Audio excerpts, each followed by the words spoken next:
Ako nga pala si Kimberly. Araw ng linggo, kaya dumaan ako sa palengke para mamili ng gulay. Sa dulo ng palengke, may isang tindahan ng gulay na hindi ko pa napupuntahan. Halos wala itong bumibiling customer. Pero napansin kong magaganda at sariwa ang paninda nila. Lumapit ako sa tindera, isang matandang babae na nakasuot ng kupas na bestida. Tahimik lang siya habang inaayos ang kanyang paninda. "Magkano po ang kamatis?" tanong ko. Hindi siya sumagot, bagkus ay itinuro lang niya ang isang maliit na karatolang may presyo. May kung anong kilabot akong naramdaman, pero hindi ko ito pinansin. Habang namimili ako, napansin kong may babaeng nakatayo sa likod ng tendera. Mahaba ang kanyang buhok, nakayuko ang ulo, at nakasuot siya ng puting damit na may bahid ng putik. Hindi siya gumagalaw, parang estatwa lang. "Anak niyo po?" tanong ko sa matanda. Biglang nanglaki ang mata ng tindera, sabay iling. Wala akong anak. Mahina niyang sagot. Napatingin ulit ako sa babae sa likod niya. Sa pagkakataong ito, nakangiti na siya sa akin. At doon ko napansin ang isang bagay na nagpakaba sa akin ng todo. Sobrang dami niyang sugat sa muka at may bahid ng mga putik. Napaatras ako, nalaglag ang hawak kong gulay. Sa takot, nagmamadali akong umalis at hindi na lumingon pa. Pag-uwi ko, biglang umagaw ng pansin ko ang palabas sa TV. Isang balita sa palengke, kung saan ako namimili. At laking gulat ko, dahil yung pwesto kung nasan yung mga pulis, doon daw naganap ang krimen. Dahil may natagpuan daw na 2 babae na patay sa pwesto na yon. Sabi ng ibang tindera sa interview, mag-ina daw yon na nagtitinda sa pwesto na yon. Pero hindi nila alam kung anong dahilan ng pagkamatay nila. Ayon sa investigasyon ng mga pulis, ilang araw na daw silang patay. Laking gulat ko dahil nakausap ko pa yung babaeng tindera. Ang isa pang nakapagtataka, yung dugo ang mukha ng batang babae. Lumipas ang mga araw, nakalimutan ko na din naman yung pangyayaring yun sa akin. Hanggang dito na lang. Salamat sa pagbabasa ng kwento.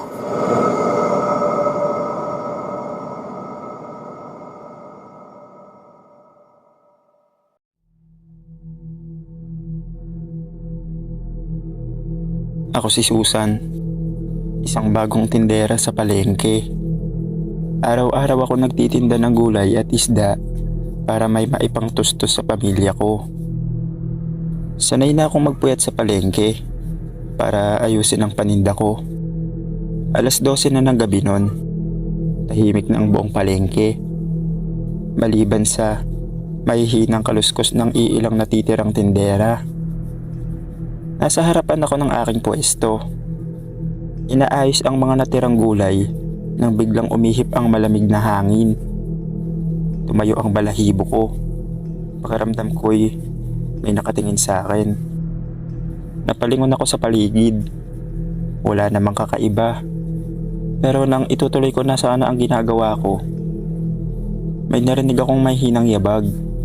Mabagal at dahan-dahan. Parang papalapit sa akin. "May tao po ba rito?" tanong ko ng mahina. Walang sumagot. Sa gilid ng aking paningin, may nakita akong anino. Isang babae.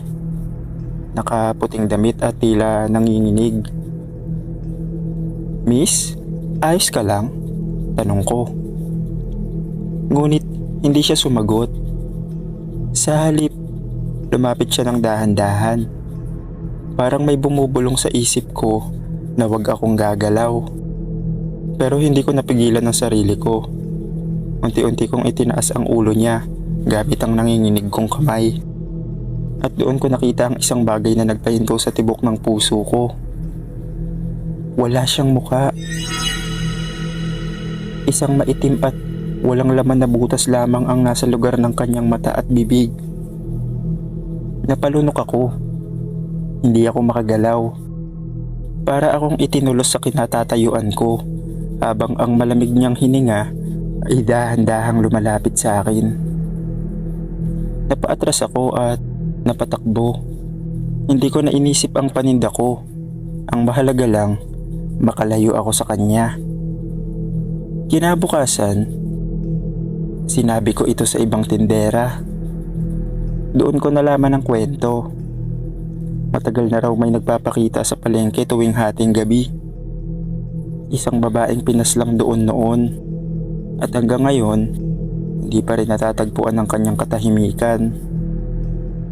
Pero nung sumunod na mga gabi, lagi na ako nagpapasama sa mga anak ko para hindi na ako mag-isa na nag-aayos ng mga paninda at para na din maging mas panatag ako.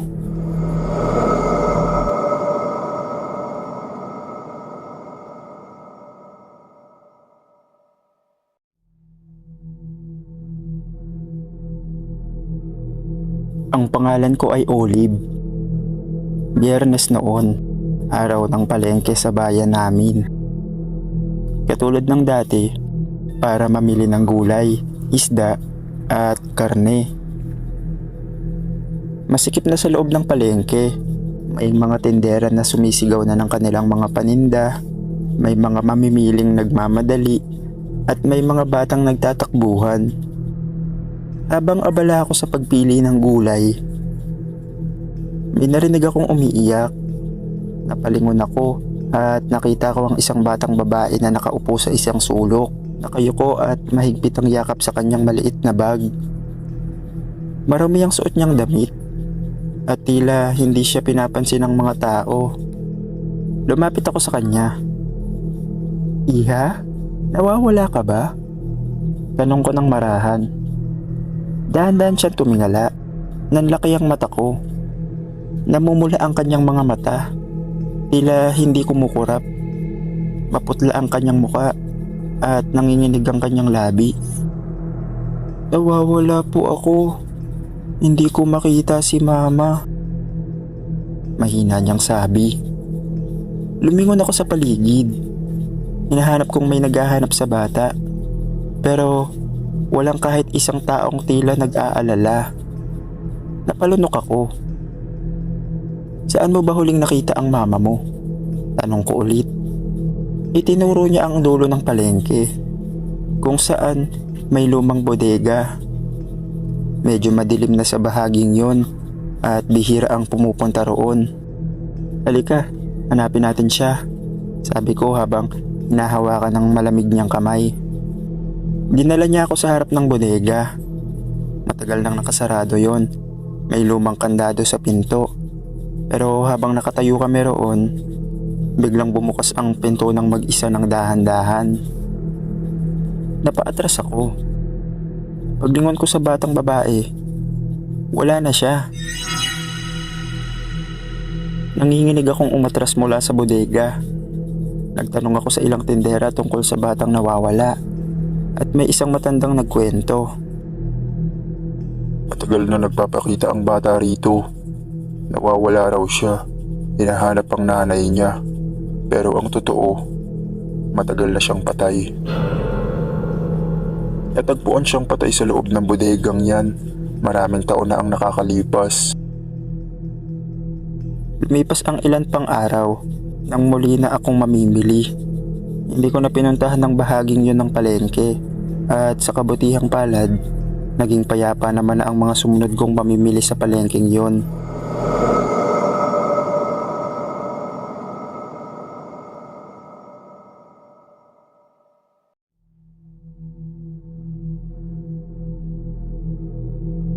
Ako nga pala si Shoni. Matagal ko nang pangarap magkaroon ng sariling pwesto sa palengke. Kaya nang may mag-alok sa akin ng murang pwesto sa bandang likod, hindi na ako nagdalawang isip. Maganda ang lokasyon, hindi masyadong matao pero sapat ang mga dumaraang tao para kumita ako. Noong unang linggo ko, naging maayos ang takbo ng negosyo.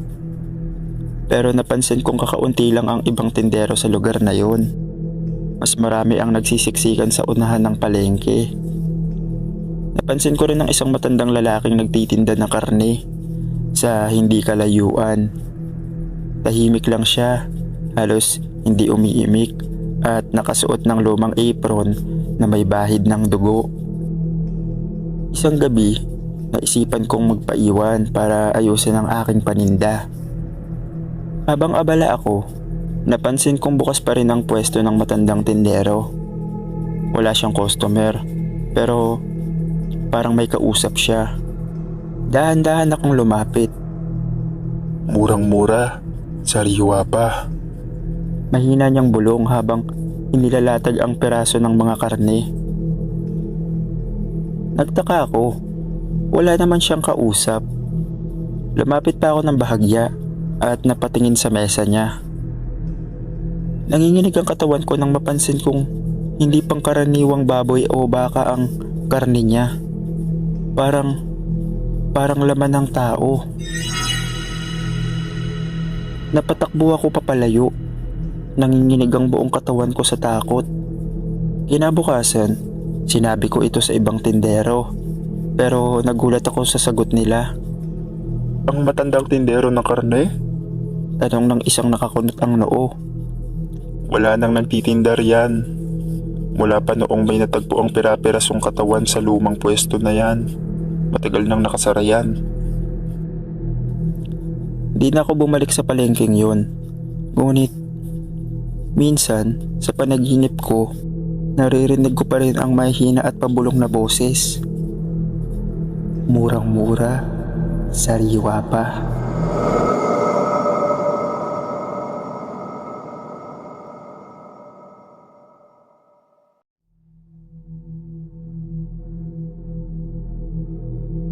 Ako si Pamela.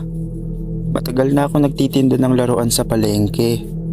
Marami akong paninda, turumpo, lobo at manika. Pero may isang manikang hindi ko maipagbili. Hindi ko alam kung bakit.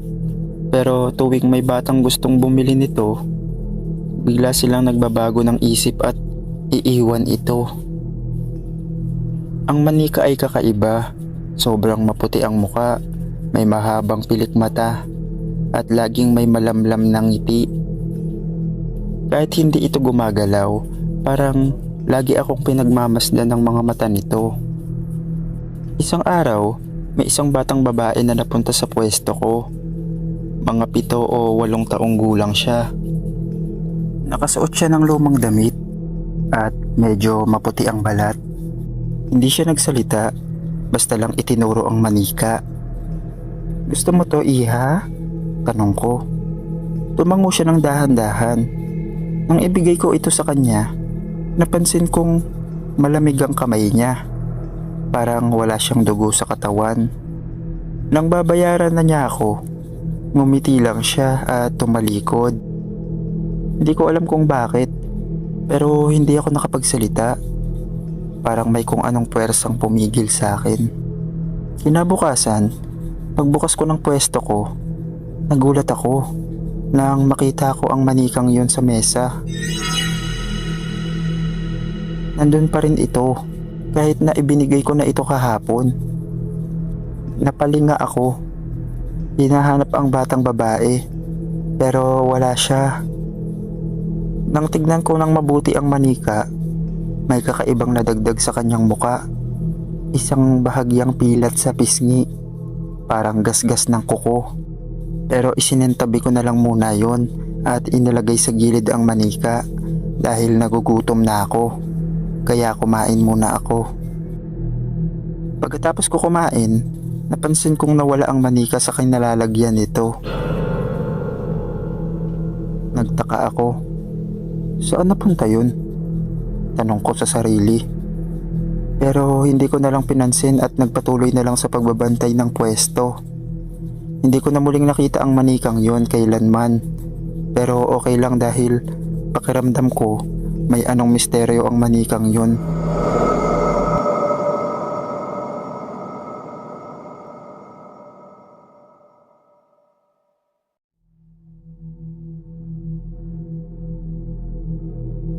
Ako si Yuri. Bata pa lang ako, mahilig akong gumala sa palengke tuwing Sabado ng gabi. Kasama ko ang mga kaibigan ko para maglaro at maghanap ng kung anong pwedeng bilhin mula sa mga tindahan. Isang gabi, habang naglalakad kami sa makipot na iskinita sa likod ng palengke, may nakita kaming kakaibang liwanag. Parang may ilaw ng perya sa di kalayuan.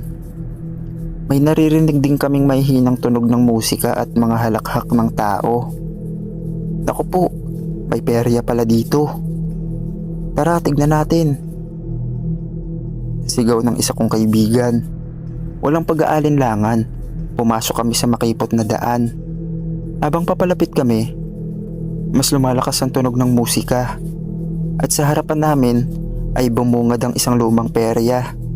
May mga ilaw, maraming karatula at may matandang lalaki na nakangiti sa may entrada. Mga bata, gusto niyo bang pumasok? Tanong niya. Malalim ang boses niya at may kakaiba sa pamamaraan ng kanyang pagngiti. Parang hindi totoo. Hindi na kami nag-isip, pumasok kami at namangha sa nakita namin. May merry-go-round Ferris wheel at mga laro. Pero may isang bagay na kakaiba. Walang ibang tao maliban sa amin. Wala ni isang dumadaang mamimili o tendero. Naglakad kami papunta sa isang booth kung saan may nakadisplay na laruan. May lumang manika, kahoy na kotse at mga lumang turumpo. Ginawa ng isa kong kaibigan ang isang turumpo at tinanong ang tindero kung magkano. Napakunot noo ang matandang tindero. Hindi ito binibenta. Matagal na silang nakatali rito. Hindi namin maintindihan ang ibig niyang sabihin. Kaya lumapit kami sa ibang booth. Doon, may isang maliit na salamin na may nakasulat.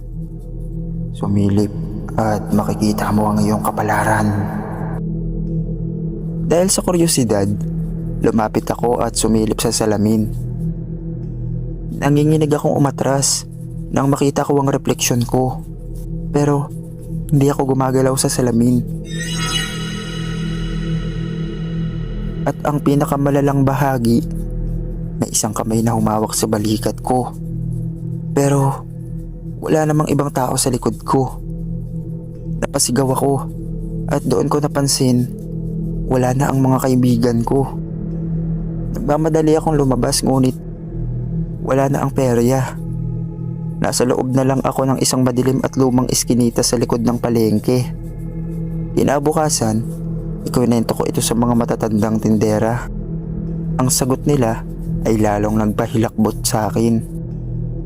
Matagal nang may nagpapakitang perya sa likod ng palengke. Ang sabi ng matatanda, yan daw ay peryang kumukuha ng kaluluwa ng mga bata.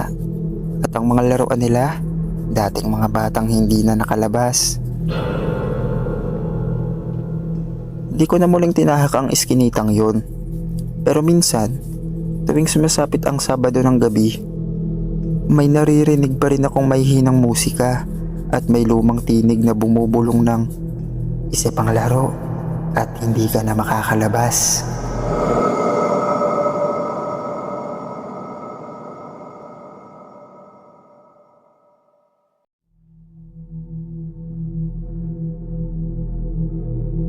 Ako si Anthony. Hindi ako naniniwala sa aswang. Hindi sa gusto kong maging kontra. Pero para sa akin, lahat ng bagay may paliwanag. Siyempre, lumaki ako sa Maynila. Lahat may ilaw, may internet, may science. Kaya nang pinilit ako ng nanay kong umuwi sa probinsya para dumalo sa kaarawan ni Lola sa Capiz, wala akong ininda kahit sabi ng iba, ingat ka sa mga aswang dyan. Puro tawa lang ako. Unang gabi pa lang, tahimik na tahimik. Ang dilim, para ang ibang mundo. Wala kang maririnig kundi huni ng mga insekto at hangin na humahaplos sa mga dahon. Mag-isa ako sa silid, nakahoy ang sahig. at may bintanang walang salamin, kulambulang at kortina ang panangga. Mga bandang 12:00, nagising ako. Parang may humahaplos sa likod ko. Pero wala naman. Umupo ako at tumingin sa bintana. Doon ko narinig ang parang malalim na huni. Hindi pusa, hindi aso, iba. Lumipat ako. Binuksan ko ng bahagya ang kurtina at doon ko siya nakita. Isang nilalang, nakadapa sa bubong ng bahay, sa tapat. Mahaba ang kuko, sobrang matutulis, mapupulang mata na parang apoy. Kulay lupa ang balat, kulubot, parang tuyong balat ng matandang ahas. Nakatingin siya sa loob ng bahay na may sanggol. Nanigas ako, literal. Hindi ako makagalaw. Gusto kong isiping multo lang to, panaginip, halusinasyon. Pero narinig ko ang tibok ng puso ko. Ramdam ko ang lamig sa likod ko. Nang biglang umiyak ang sanggol sa bahay na yon, parang naging sabik ang itsura ng nilalang. Gumapang siya pababa. Doon ako natauhan. Tumakbo ako palabas ng kwarto. Halos madapa sa takot. Ginising ko sila tito at tita, mga pinsan ko. Sabi ko, may aswang sa bubong ng bahay nila Aling Pilar. Una, nagtawanan pa sila. Pero nang marinig namin lahat ang kaluskos sa bubong namin mismo, sabay-sabay kaming napatingin sa kisame. Tahimik kaming nagsama-sama sa isang kwarto. Si Lola, naglabas ng bawang. Si Tito, may itak. Ako, nasa isang sulok lang, tahimik, nanginginig. Tuluyang nawala ang ingay. Nagtaka kami pero wala nang nangyaring kakaiba nung buong gabing yun. Kinabukasan, nakwento ni Aling Pilar ang nangyari sa kanila nung gabing yun sa buong baryo. At lahat ng taga-baryo nagsimulang magplano at maghanda para kung sakaling sumalakay ulit ang aswang ay agad nila itong mapupuksa. Makalipas ang ilang mga araw, nakauwi na rin ako sa Maynila at tanging masasabi ko, hindi ako naniniwala sa aswang. Pero simula ng gabing yun, hindi na ako sigurado.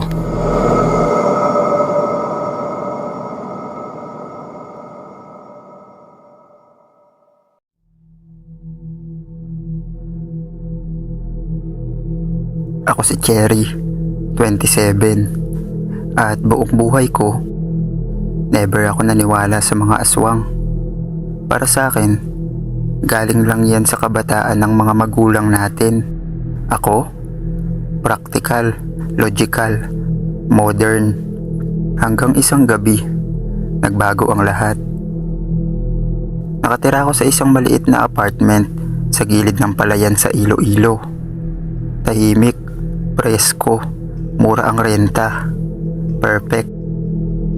Isang gabi, habang nagbabasa ako sa kama, may narinig akong kaluskos sa bubong. Akala ko pusa lang o ibon. Pero hindi tumigil. Paikot-ikot, mabigat ang tunog. Parang sinasadya. Sinubukan kong baliwalain. Pero nang magsimulang umiyak ang batang kapitbahay ko, nagsabay ang iyak sa tunog ng kukusayero. Napatayo ako, lumapit sa bintana. Madilim pero may liwanag ng buwan. Doon ko siya nakita, nakaupo sa bubong ng bahay namin. Ang mga mata niya mapupula, nagliliwanag sa dilim, nakatingin diretso sa bintana ko. Hindi ako makagalaw, parang nahipnotismo ako. Hanggang sa bigla siyang gumapang papunta sa bubong ko. Dali-dali kong isinara ang bintana at nagtago sa ilalim ng kumot. Parang bata. Hindi ko alam kung ilang oras ako nanatili doon. Tahimik, pilit pinapakalma ang hininga ko. Kinabukasan, wala na siya. Pero may marka sa bubong, mga kalmot. At mula noon, gabi-gabi ko na siyang naririnig. Hindi na ako nagbukas ng bintana, hindi na ako natutulog ng walang ilaw. At higit sa lahat, hindi ko na sinasabing hindi totoo ang aswang.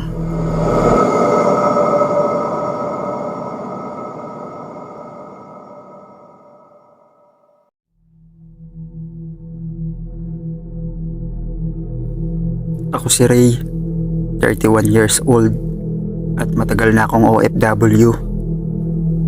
Ngayong taon lang ako nakauwi mula sa Dubai, at excited ako makita ulit ang pamilya ko sa Bicol, lalo na ang anak kong si Iya, 7 taong gulang. Pero may napansin agad ako pag uwi.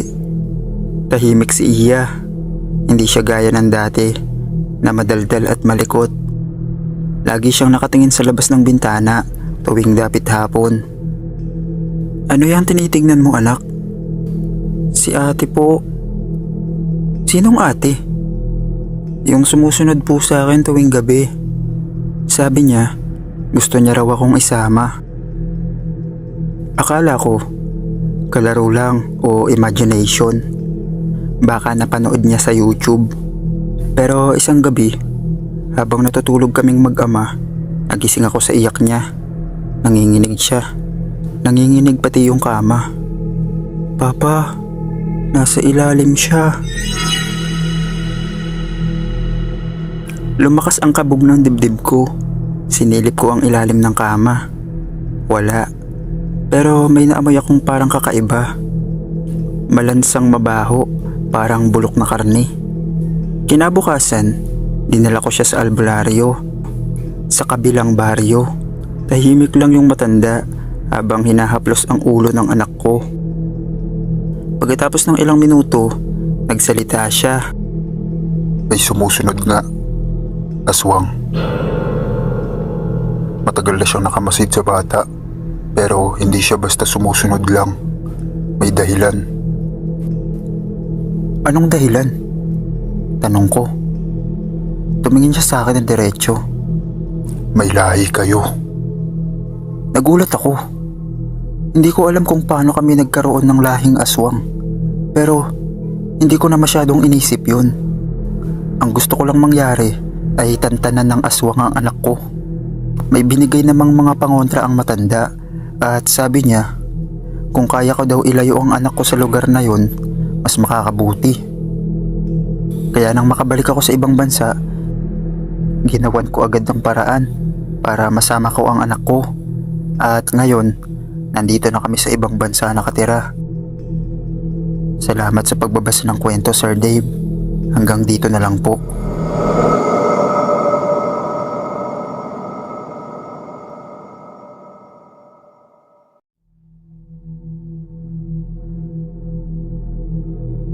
Itago niyo na lang po ako sa pangalang Pedro. Pasensya na kung magiging malalim ang kwento ko. Dahil ganito po ako magsulat. Hindi ko talaga pinapaniwalaan ang mga kwento ng aswang. Nasa probinsya kami at malimit marinig sa mga matatanda at kababayan ko ang kwento nila. Pero lagi ko lang itong tinatawanan. Aswang? Para sa akin, pawang mga kwento lang yun. Ang mga tao dito ay mahilig magpakabog, magpalabas ng mga kababalaghan, kaya tinatawanan ko lang. Isang gabi, pagtapos ng isang mahirap na araw ng pag-uukit, nagdesisyon ako magpahinga sa ilalim ng puno sa bakuran ko. Hindi ko na alam ang oras, basta gusto ko lang magpahinga. Sandali.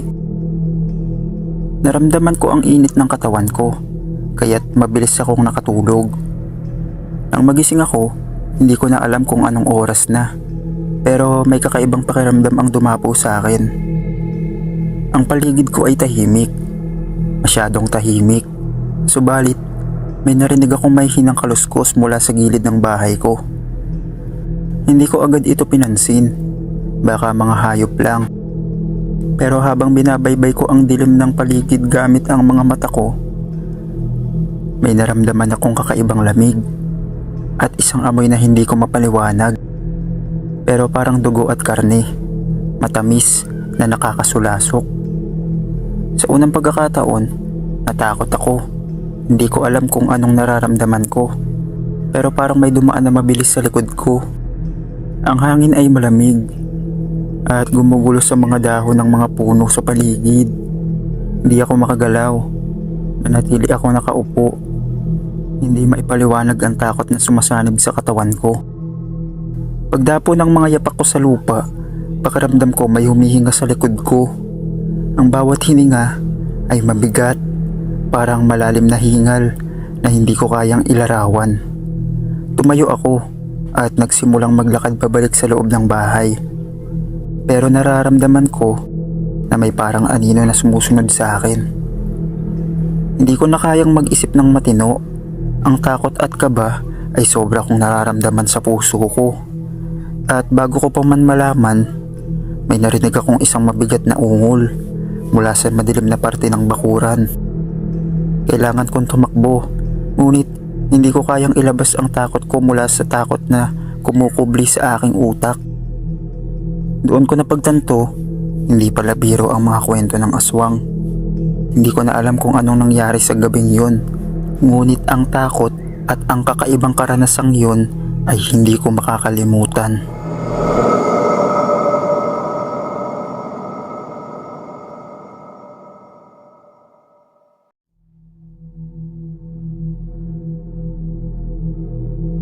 Tawagin nyo na lang ako sa pangalang Pilo. Hindi ko alam kung bakit ko tinanggap ang biyaheng yon. Madilim na, umaambon pa, at liblib ang barangay na pupuntahan. Pero dahil kulang ang kita ko bilang delivery rider, tinanggap ko na rin. Isang kahon lang naman daw, dadalhin sa bahay, sa dulo ng sityo. Walang ibang tumatanggap ng delivery doon. Baka matapang ka eh. Sabi ng dispatcher sabay tawa. Aswang? Gabi? Guni-guni lang yon. Habang bumabiyahe ako sa motor, napansin kong kakaiba ang daan. Kumakapal ang fog at parang lumalamig kahit summer. Wala nang signal, wala na ring ilaw. Tanging headlight ng motor ko ang nagsisilbing tanglaw sa daan. Pagdating ko sa address, ay isang lumang bahay. Tahimik, madilim, walang gate.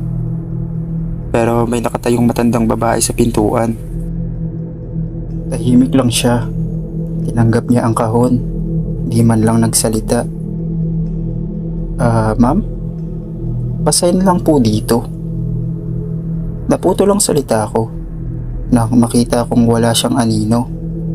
Literal, walang anino sa ilalim ng paahan niya kahit tinatamaan ng ilaw ko. Bigla siyang umiti. Ngiting hindi tao. Tumakbo ako pabalik ng motor, pero parang ang bagal ng kilos ko. Parang may humahawak sa mga paa ko. Nang lingunin ko, wala na siya sa pinto, pero naroon siya sa tabi ko. Nagmadali akong sumibat. Hindi naman na niya ako hinabol at di ko na rin inisip ang resibo. Di ko na rin inisip ang bayad. Basta ang alam ko lang, mula noon, hindi na ako muling tumanggap ng biyahe pagkatapos ng alas 8 ng gabi.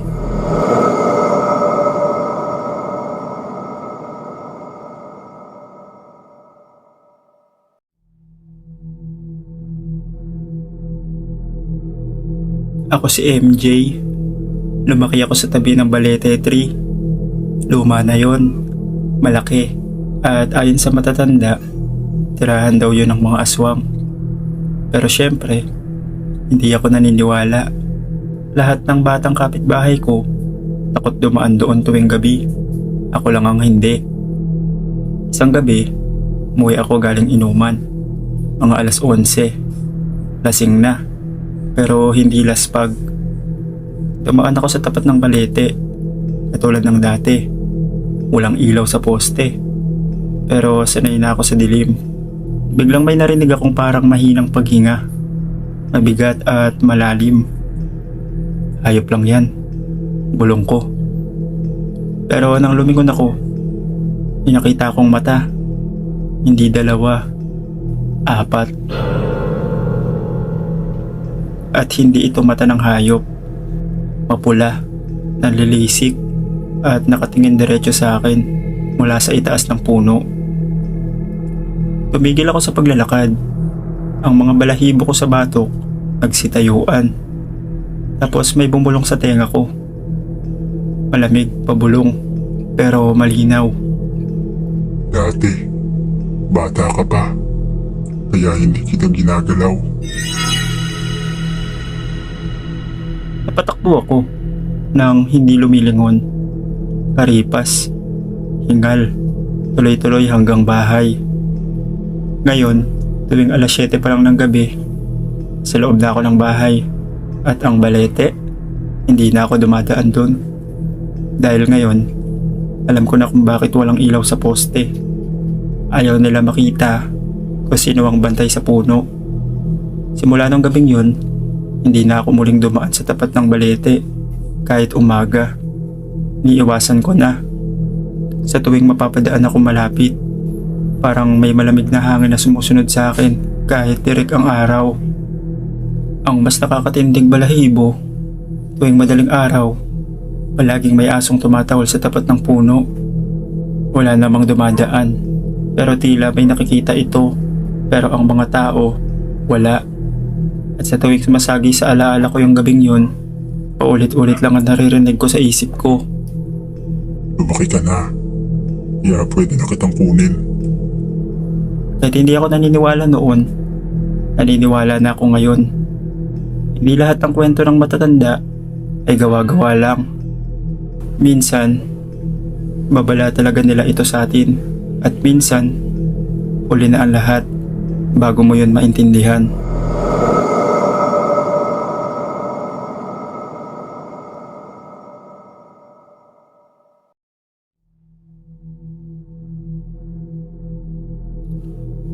Ako si Jessa, isang intern sa isang lumang museum sa probinsya.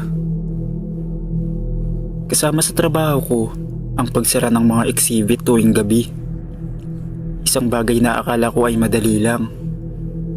Isang gabi, ako lang ang naiwan sa loob. Tahimik ang buong museum. Ilang ilaw na lang ang bukas. Habang nilalakaran ko ang Gallery C, napatingin ako sa isang lumang larawan ng batang babae. Puting-puti ang suot niya, parang pangbinyag, at mahaba ang buhok niya. Tumingin ako sa mga mata niya, parang buhay. Kumirot ang batok ko. Napalunok ako ng laway at mabilis lumakad palayo. Pero habang papalayo ako, parang naririnig ko ang mahihinang yabag ng mga paa. Paglingon ko, walang tao. Binalikan ko ang CCTV room para mag-check sa monitor. Nakita ko ang sarili ko na naglalakad sa Gallery C.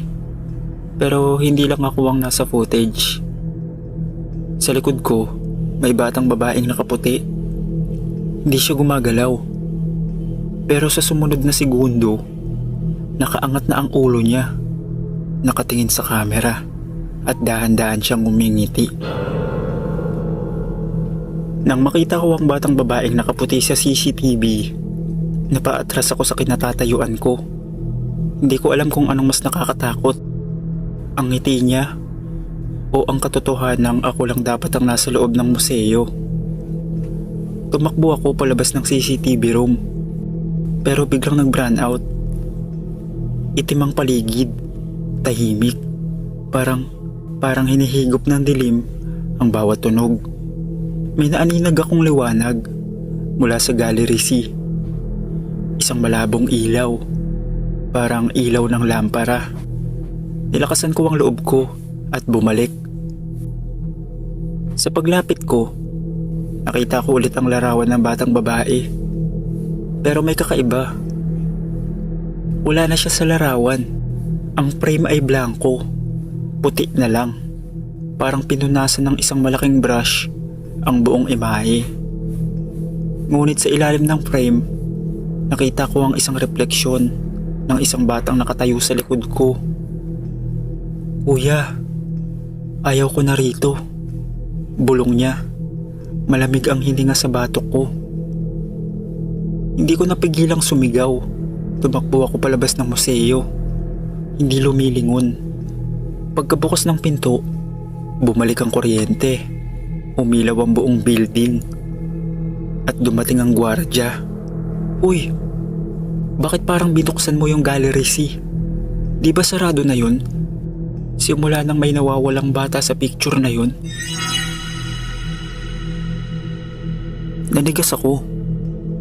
Anong ibig mo sabihin? May lumang kwento kasi. Yung batang nasa larawan, anak daw ng isang Kastilang opisyal. Namatay siya sa loob ng museum. Pero kapag may naiwang mag-isa sa gabi, minsan, gusto niyang may makasama. Simula noon, hindi na ako bumalik sa museum na yun. Pero tuwing napapadaan ako sa lumang gusali, parang may batang nakasilip sa bintana. Nakangiti pa rin. Hanggang dito na lang po. Salamat sa pagbabasa ng kwento.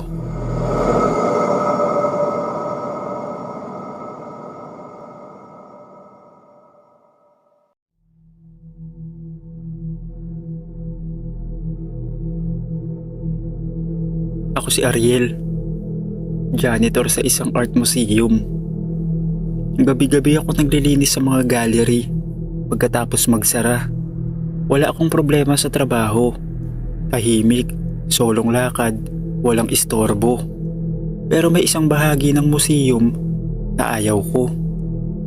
Gallery E. Doon nakadisplay ang isang kakaibang rebulto. Isang matandang lalaki na may hawak na pait. Parang gumagawa ng kahoy na imahe. Nakayuko siya pero ang mga mata niya parang tumitingin. Isang gabi, ako lang ang naiwan. Nagpatrol muna si Manong guard sa labas. Dumiretso ako sa Gallery E para tapusin na agad ang trabaho. Habang pinupunasan ko ang salamin sa gilid, napansin kong parang iba ang pwesto ng rebulto. Hindi ako sigurado. Baka pagod lang ako. Tumalikod ako para magpunas ng sahig. Nang humarap ulit ako, nakatayo na ang rebulto. Hindi ko alam kung paano. Walang tunog. Wala akong narinig. Napaatras ako. Biglang tumunog ang radyo sa belt ko. Static lang. Sunod-sunod. Tapos may bumulong. Tapusin mo ang hindi ko natapos. Pagtingin ko sa paligid, nasa likod ko na siya. Hindi na bato ang balat niya. Kulubot na at buhay. Nakaabot ang kamay niya sa akin. May hawak na pait. Linisin mo to habang buhay. Simula noon, wala nang nakakita sa akin. Pero sa Gallery E, kung mapapansin mong may dagdag na rebulto sa tabi ng ang eskultor, isang janitor na may hawak ng map, huwag kang tumingin sa mata niya. Baka magising. Biglang may gumising sa akin. Yung gwardya pala. Ginising niya ako. Sabi niya, "Uy pre, tapos na yung break time, ba't tulog ka pa dyan? Tapusin mo na yung trabaho mo. Mamaya, may mag-inspect dito ng hindi natin inaasahan. Mahuli pa tayo." Nagulat ako. Akala ko totoo. Panaginip lang pala. Matapos yun, tinuloy ko na ang trabaho ko. At nang natapos ang duty ko, hindi ko maisip kung paano nangyari ang lahat ng yun. Pero laking pasasalamat ko dahil panaginip lang pala. Hanggang dito na lang po.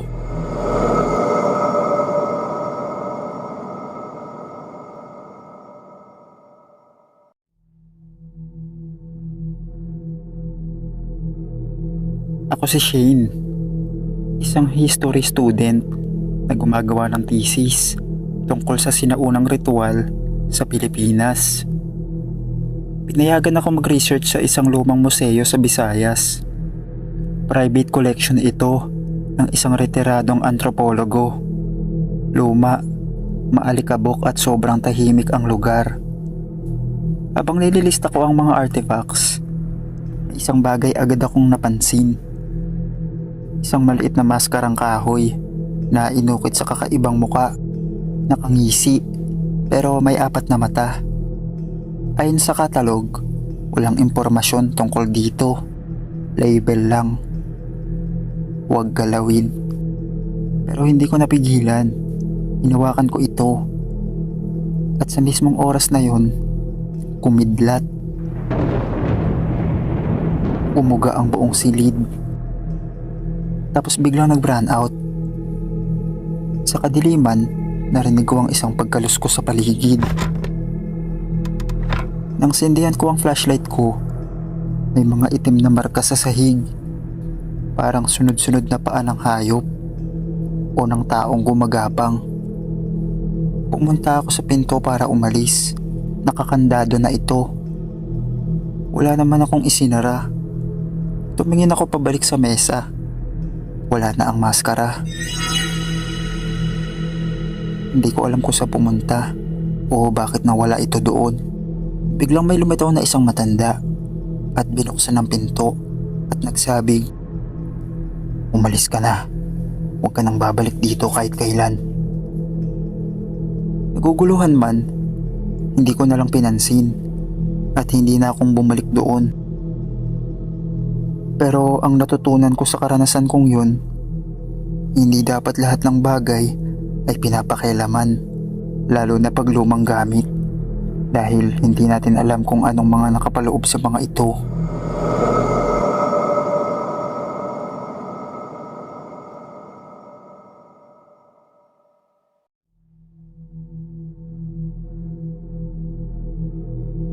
Ako si Carlo, isang architecture student na tumulong mag-ayos ng isang lumang museum na nirestore ng LGU sa probinsya namin.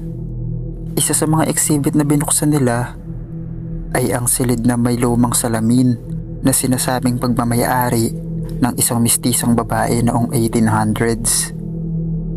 Ang sabi-sabi, ang salaming yun ay ginawa raw ng isang albularyo at may kakayahang ipakita ang nakaraan na dapat nang limutin. Akala ko chismis lang. Pero isang gabi, habang nagpipaint ako ng sahig sa exhibit, napalingon ako sa isang salamin. At may nakita ako na hindi ko maintindihan. Hindi ang sarili ko, ang refleksyon ko. Nakaupo, hawak ang isang kutsilyo. Sa likod niya, may umiiyak na bata. Pero sa totoong mundo, ako'y nakaupo lang. Wala akong hawak. Napaurong ako.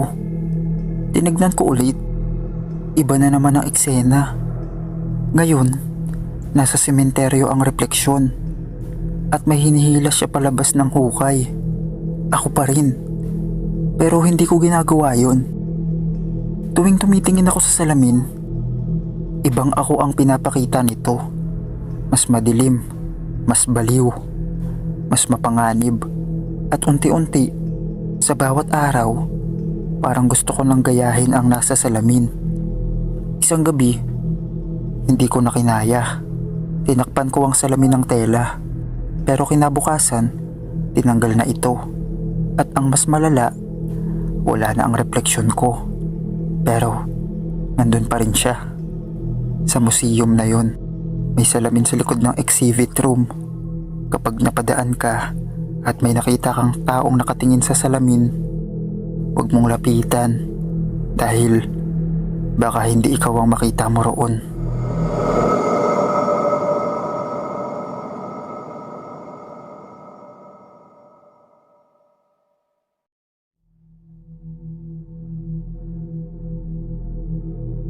Ako si Lian, freelance curator, at kinuha ko ng isang private collector para ayusin ang isang exhibit ng mga lumang pintura sa isang mini museum sa Baguio. Isa sa mga paintings na agad kong napansin ay ang portrait ng isang babaeng nakapula, si Isadora. Walang masyadong history na kasama ang painting, pero may warning lang na isinulat sa likod.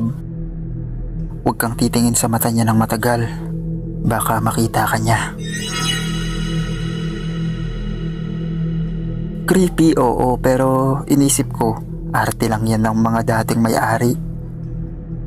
Habang inaayos ko ang ilaw ng frame, napatitig ako sa mata ng babae sa painting. Tila ba ang mga mata niya parang sumusunod sa akin habang gumagalaw ako sa silid. Kinagabihan, nanaginip ako. Nasa museum pa rin ako sa panaginip, pero mas madilim, wala nang ibang painting. Si Isadora na lang. Buhay siya sa panaginip. Lumapit siya sa akin. At sa malambot pero malamig na boses, sinabi niya, "Ngayon, ako naman ang titingin sa'yo." Pagkagising ko, akala ko tapos na. Pero pagbalik ko sa museum, kinabukasan, may nakita akong bagong painting sa silid ng gallery. Babaeng nakapula, may hawak na kamera, at ako ang nasa larawan. Hanggang ngayon, di ko na ulit binuksan ang email ng collector. Pero minsan, biglang nagpi-flicker ang ilaw sa kwarto ko at naririnig kong may boses sa dilim. Tingin ka naman sa akin.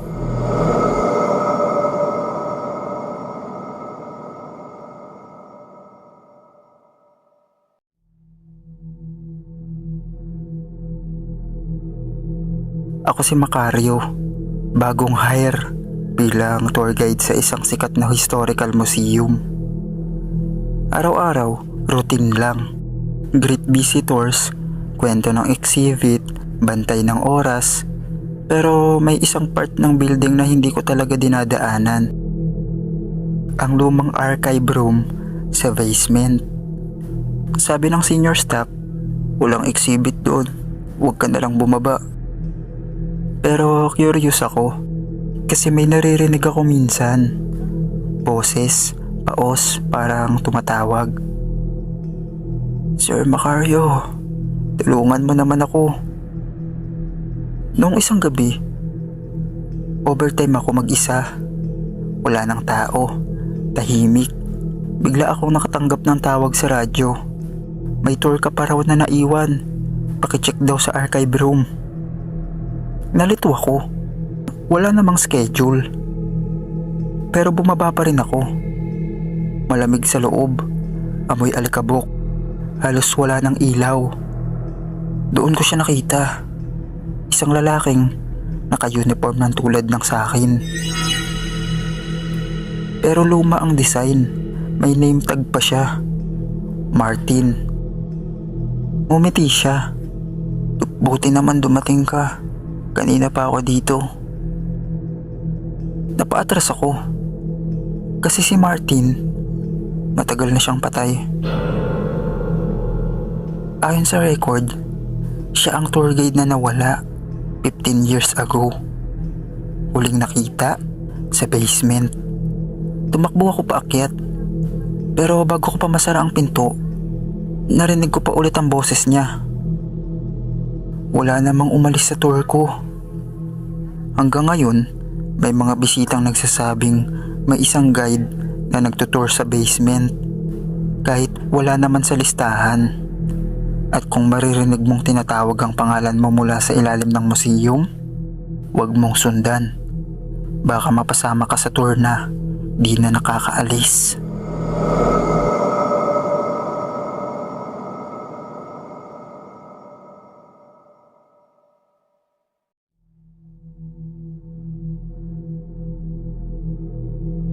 Ako si Lorna, 18 taong gulang, at ito ang kwento ng gabing halos hindi na ako makauwi ng bahay. 6:00 na ng gabi at naglalakad ako pa uwi mula sa eskwelahan sa barangay San Isidro.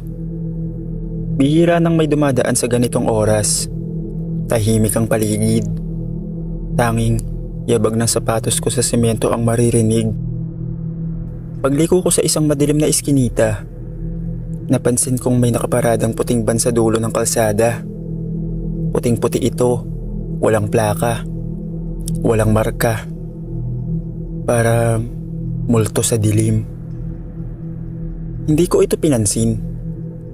Pero habang papalapit ako, bigla itong umusad. Mabagal, sabay ng hakbang ko. Napahinto ako. Tumigil din ang van. Nanginginig na ang kamay ko habang hinihigpitan ko ang hawak sa bag. Sa utak ko, umaalingaw-ngaw ang mga kwentong narinig ko noon. Mga batang bigla na lang nawawala. Mga katawang natagpuan pero wala nang lamang loob. Hindi, katang-isip lang yun. Pilit kong sinasabi sa sarili ko. Pero hindi ko makakaila ang lamig na pawis sa batok ko. Tapos bumukas ang pinto. Madilim sa loob ng van. Pero may gumalaw. Isang kamay ang lumitaw. Mahaba ang daliri. Nangingitim ang mga kuko. Mabagal itong gumapang palabas. Parang may hinahanap. Lumakas ang hangin. Dala ang mabahong amoy. Parang bulok na karne. Napaatras ako. Napakabilis ng mga pangyayari. Biglang sumara ang pinto. At humarurot ang van papalapit sa akin. Tumakbo ako. Narinig ko ang pag-arangkada ng makina. Ang tunog ng gulong na dumudula sa semento. Nanikip ang dibdib ko sa takot. Hindi ko alam kung may kamay nang aabot sa akin mula sa likod. Hindi ko na inisip. Pagdating ko sa kanto, mabilis ako lumiko at tumakbo papasok sa isang tindahan. Nanginginig ako habang sumisigaw ng tulong. Nang lumingon ako sa kalsada, wala na ang van. Pero alam kong hindi iyon imahinasyon lang.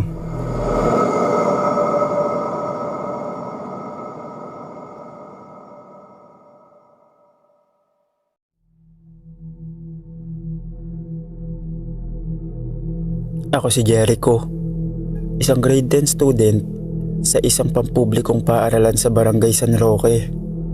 Lagi akong ginagabi ng uwi dahil sa mga gawain sa school. Pero hindi ako natatakot. Tahimik at payapa naman kasi sa amin.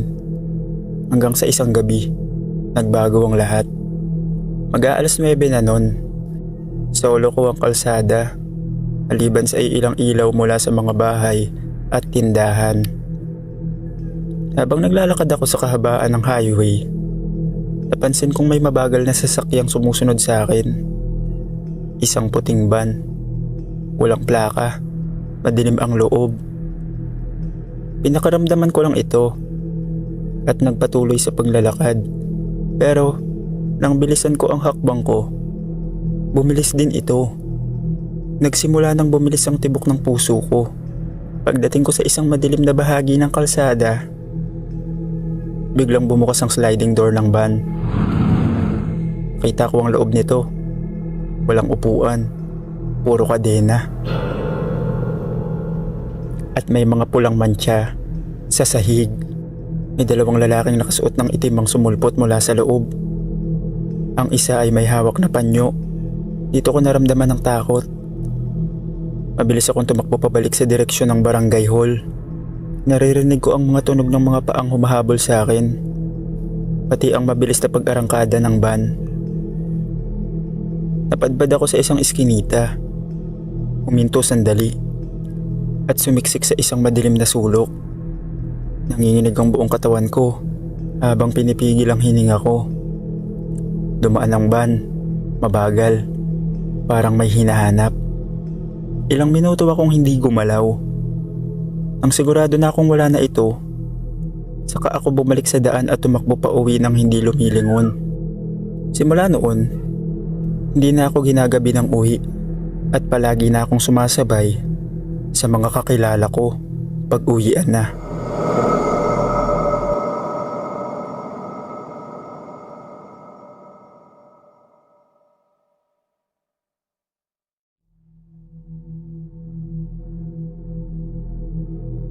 Ako si Lovely, isang call center agent sa Makati.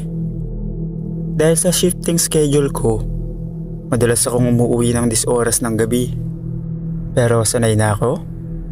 O akala ko lang? Isang gabi, pasado 2:00 na ng umaga, nag-aabang ako ng masasakyan pa uwi sa barangay San Lazaro. Ilang minuto na akong nakatayo sa tabi ng kalsada nang huminto ang isang puting van sa harapan ko. Bumaba ang bintana. Isang lalaking nasa edad 40 ang nasa driver's seat. Nakangiti siya. Miss, saan ka? Sakay na. Hatid kita. Alok niya. Hindi ako agad sumagot. Wala naman akong nakita pang pasahero sa loob. Tamang-tama. Papunta rin ako sa may bandang south. Libre na to. Nag-aalangan man, sumakay ako. Mas okay na ito kaysa maghantay pa ng mas matagal sa kalsadang halos wala namang dumadaang sasakyan. Tahimik ang biyahe. Masyadong tahimik. Napansin kong hindi dumidiretso ang van sa main road. Sa halip, lumiko ito sa isang makipot na iskinita na hindi pamilyar sa akin. Kuya, dito po ba ang daan papuntang highway? Tanong ko. Hindi siya sumagot. Biglang bumukas ang ilaw sa loob ng van. Napansin ko ang upuang inuupuan ko. May mga gasgas, tila ba pilit binaklas ng kung sino. At ang sahig, may mga pulang mantsa. Napakapit ako sa bag ko. Kuya, pakihinto po. Mahina pero matigas kong sabi. Wala pa rin siyang sagot. Sa rearview mirror, nakita ko ang mata niya. Parang walang buhay. Doon ako sinimulan ng matinding takot. Wala na akong inaksayang oras. Dahan-dahan kong binuksan ang pinto. Mabilis akong lumundag palabas kahit umaandar pa ang sasakyan. Masakit ang bagsak ko, pero hindi ko na to ininda. Tumayo ako at mabilis tumakbo pabalik sa highway. Humingi ng tulong. Narinig kong huminto ang van. Bumukas ang pinto nito. Pero hindi ko na nilingon. Nang makarating ako sa highway, sakto namang may dumaang motorsiklo. Pinara ko ito at nagmakaawang ihatid ako malapit sa presinto. Nang bumalik kami sa iskinita kasama ang mga pulis, wala na ang van. Pero sa sementadong kalsada, may naiwan. Isang piraso ng damit na tila pinunit. Hindi akin yun. Ibig sabihin lang nun, may iba pang sumakay bago ako.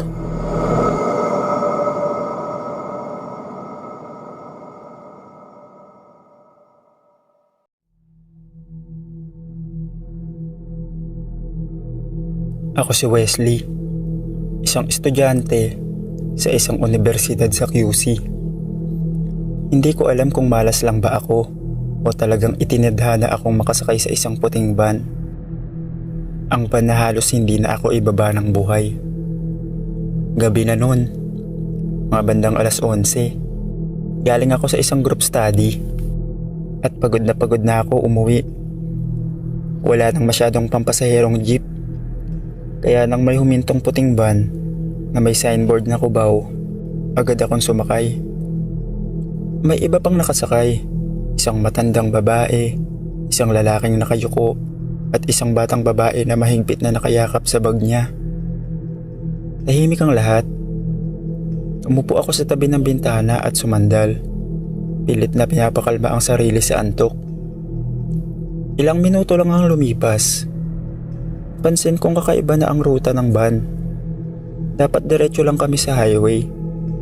Pero bigla itong lumiko sa isang madilim at tahimik na kalye. Napatingin ako sa ibang pasahero. Wala man lang bang magrereklamo? Pansin kong nanginginig ang matandang babae. Tila hindi niya rin alam kung nasa na siya. Sinubukan kong kausapin ang batang babae. Miss, alam mo ba kung tumitig siya sa akin? Walang emosyon ang mukha niya at maputla. Doon ko napansin na isang bagay na nagpahinto sa paghinga ko. Nakaangat ang mga paa niya sa sahig. Hindi siya nakalapat. Nanlamig ang buong katawan ko. Mabagal akong lumingon sa lalaking nakayuko. Hindi siya gumagalaw. Wala siyang hininga. Gusto kong sumigaw, gusto kong bumaba. Pero bago ko pa magawa, biglang bumukas ang pinto sa harap. Isang lalaking nakaitim ang sumakay. Walang sabi-sabi. Hinatak niya ang matandang babae. Napasigaw ito. Nagpumiglas. Walang kahit sino sa loob ng van ang gumalaw para tumulong. Kasabay ng sigaw ng matanda, biglang sumara ang pinto. Nang magising ako, nasa gilid ako na isang kalsada sa may Commonwealth. Wala na ang van. Wala na rin ang ibang pasahero. Pero sa damit ko, may bahid ng dugo. At sa bulsa ko, may isang bagay na hindi sa akin. Isang lumang photograph ng batang babae. Yung kasama ko sa van. Sa likod ng litrato, may nakasulat na pangalan. Clarissa. Nawala. 1998.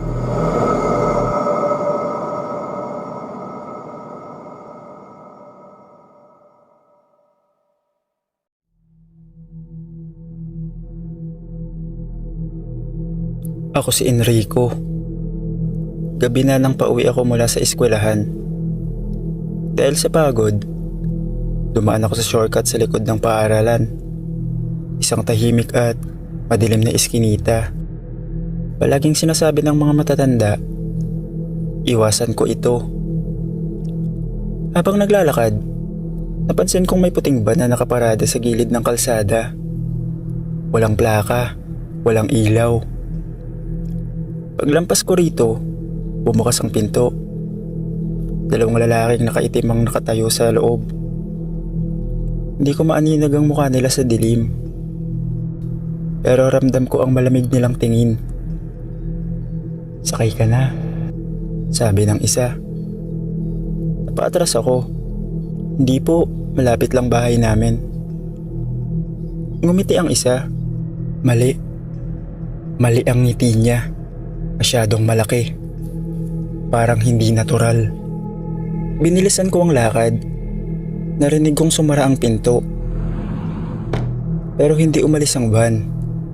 Sinusundan nila ako. Ilang hakbang pa, bigla itong humarurot papunta sa akin. Tumakbo ako. Narinig ko ang yapak sa likod ko, palapit ng palapit. Ang puso ko, bumibilis ang tibok. Hindi ko na alam kung pagod o takot ang nangingibabaw. Pagdating sa dulo na iskinita, may malamig na kamay na biglang humablot sa akin. Napasinghap ako. Pagtingin ko, si Mang Tonyo, ang gwardya. Iyo, anong ginagawa mo rito? Galit niyang tanong. Hingal na hingal ako. Nanginginig. Nang lumingon ako, wala na ang van. Walang ingay ng makina. Walang bakas ng gulong. Tahimik ang paligid. Pero may naamoy akong kakaiba. Usok ng sunog na goma. At nang tignan ko ang sahig, may naiwang isang piraso ng itim na tela na tila mula sa suot ng isang lalaking nakita ko.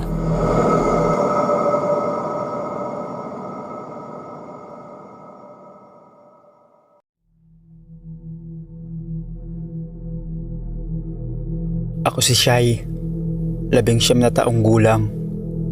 At simula ng gabing yun, hindi na ako muling lumapit sa kahit anong puting van. Malapit lang ang bahay namin sa eskwelahan, kaya lagi ako naglalakad pa uwi. Sabi ni Mama, huwag kang dadaan sa madilim na eskinita, lalo na kung may nakaparadang van. pero matigas ang ulo ko. Isang gabi, pauwi na ako nang mapansin kong may nakaparadang puting van sa kanto. Tahimik ito, hindi gumagalaw, pero bukas ang pinto sa likod. Dumaan ako sa tapat nito. Hindi ko alam kung bakit, pero may kung anong humila sa akin para sumilip sa loob. Dahan-dahan ako lumapit. Madilim ang loob, Amoy kahoy at kalawang. Akala ko walang tao. Pero biglang may gumalaw sa sulok. Isang batang babae. Maputla siya. Marumi ang damit at parang umiiyak. Bata, anong ginagawa mo dyan? Dahan-dahan siya lumingon. Doon ko nakita. Wala siyang mata. Napaatras ako. Biglang sumara ang pinto ng van. Doon ko lang napansin ang driver. Nakatingin siya sa akin. Walang refleksyon. Dahan-dahan siyang ngumiti. Nang tumakbo ako palayo, narinig kong bumukas ulit ang pinto. May mahina akong narinig na boses sa likod ko. Tulungan mo ako. Nang lumingon ako, wala na ang van. Pero mula noon, tuwing dumadaan ako sa kanto, may naririnig akong mahina at pabulong na tinig. Sumilip ka ulit.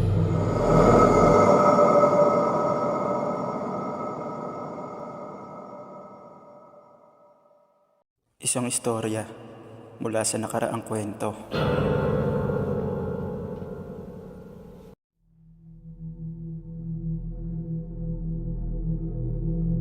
Sa isang lungsod kung saan hindi lahat ng krimen ay naiuulat, may isang underground syndicate na tinatawag na Red Market. Hindi ito ordinaryong black market. Dito, ang binibenta ay hindi alahas, droga o armas, kundi mga laman loob ng tao. Itago niyo na lang ako sa pangalang Jerome. Isang taxi driver na hirap sa buhay. Taong 2008, isang gabi, may sumakay sa akin isang lalaking nakasuot ng itim na jacket at may dalang malaking maleta. Sa pier tayo boss, may dagdag to, pamasada mo. Sabi ng pasahero habang inaabot ang dobleng bayad. Habang nagmamaneho, napansin ko ang pawis na noo ng lalaki at ang bigat na maleta. Ano po ba yung dala mo, boss? Tanong ko.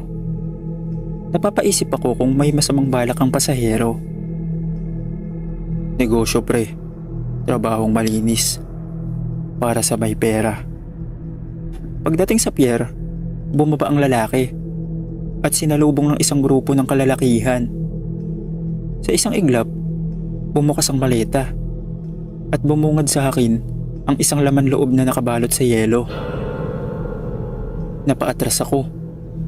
Alam kong hindi ito karaniwang negosyo. Interesado ka kuya?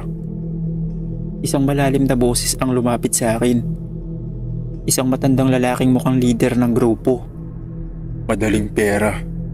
Mas mabilis pa sa pamamaneho mo. Gusto kong tumanggi. Pero alam kong hindi ito mga ordinaryong tao. Isang maling kilos lang. Baka hindi na ako makalabas ng buhay.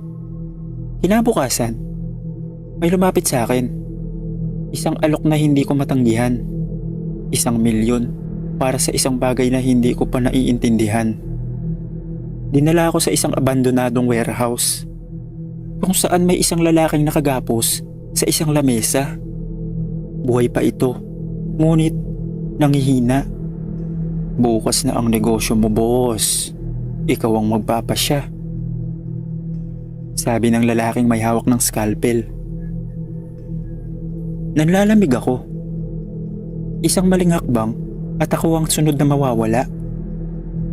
Ngunit sa likod ng takot, may isang bagay akong iniisip. Hindi ako ganito. Hindi ko kayang gawin to.